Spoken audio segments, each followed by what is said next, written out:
अमेरिकी military base पर बड़ा हमला हुआ है। इजरायली हमले के बाद ईरान का एक्शन।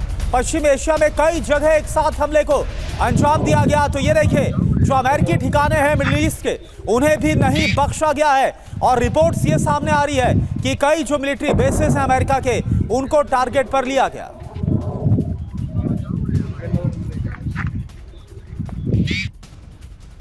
एक बार फिर तबाही और बर्बादी की तस्वीरें हमारे सामने हैं। इजरायली हमलों पर आईआरजीसी का दावा।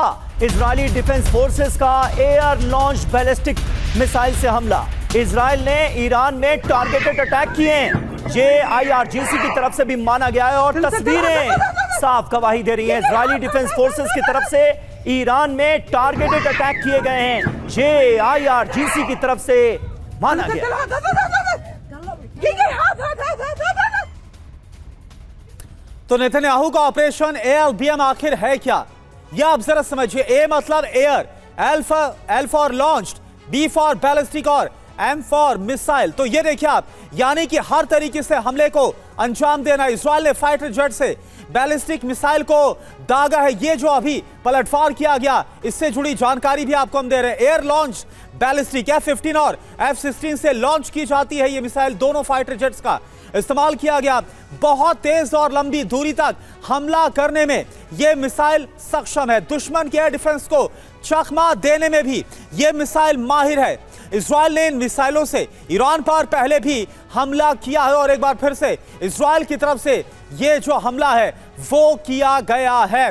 तो अब ऐसा लग रहा है, और हमारे साथ है बंसल सर भी है। बंसल सर, एक बात बताइए, क्या इस बार नेतन्याहू रुकेंगे या फिर जो उनको बहाना चाहिए था कि ईरान एक हमला कर दे, ईरान एक गलती कर दे और उसके बाद करारा जवाब दिया जाएगा, क्या अब उसकी शुरुआत हो गई?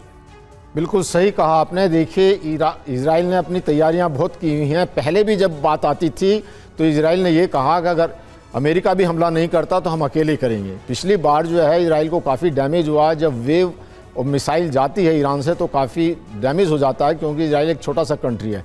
लेकिन उसके बाद भी जो है अब इजराइल अटैक कर रहा है। और दूसरे पहले युद्ध के बाद में, फरवरी के युद्ध के बाद में, मार्च के युद्ध के बाद में इजराइल ने अपनी एयर डिफेंस को और बढ़ा लिया है, जिसमें third missile, patriot missile, patriot air defence उनके पास आए हैं।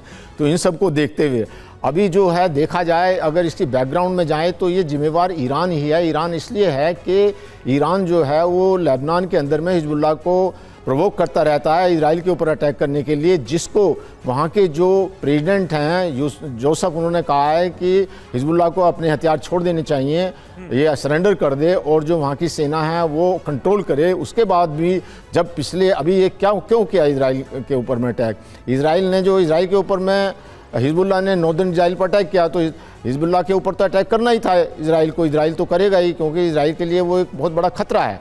और जब हिजबुल्लाह के ऊपर अटैक करता है तो ईरान ने कर दिया। अब ईरान को ये बात समझ में नहीं आ रही है कि जब सीज फायर हो चुका है और उसमें लेबनान भी शामिल है, अमेरिका की तरफ से भी ये कहा जा रहा है कि इजराइल को लेबनान पर हमले बंद किए करने चाहिए। दुनिया के और भी तमाम देशों ने, कुछ यूरोपीय देशों ने भी इसकी निंदा की और कहा कि इजराइल को अब लेबनान पर हमले बंद करने चाहिए।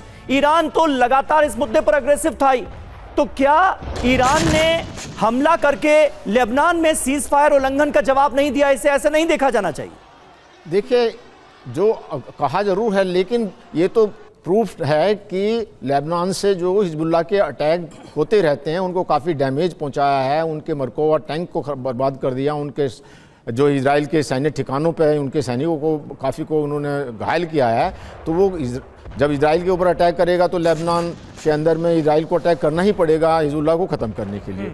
अब उसके लिए जो ईरान ने अभी अटैक किया है, ईरान ने भले ही अटैक कर दिया है इजराइल के ऊपर में कुछ इनके रिहायशी इलाकों पर, जो इसके बावजूद भी इजराइल ने ज़्यादा डैमेज किया है इस रिटेलिएशन के अंदर में। उनके जो ठिकाने हैं, जैसे आपने बताया 4-5 सिटीज़ के अंदर में, और सारे जो परमानेंट ठिकाने हैं आईआरजीसी के ठिकाने। बिल्कुल, और ये तस्वीरें भी हम दिखा रहे हैं। 6 जगहों की तो तस्वीरें हमारे सामने हैं। तेहरान, तबरेज और इस्फहान में ईरान के हमले हुए हैं और बड़े पैमाने पर ईरान की तरफ से जो स्ट्राइक की गई है उसमें हाइफा, जो कि इजराइल का पोर्ट सिटी है, वो भी शामिल है।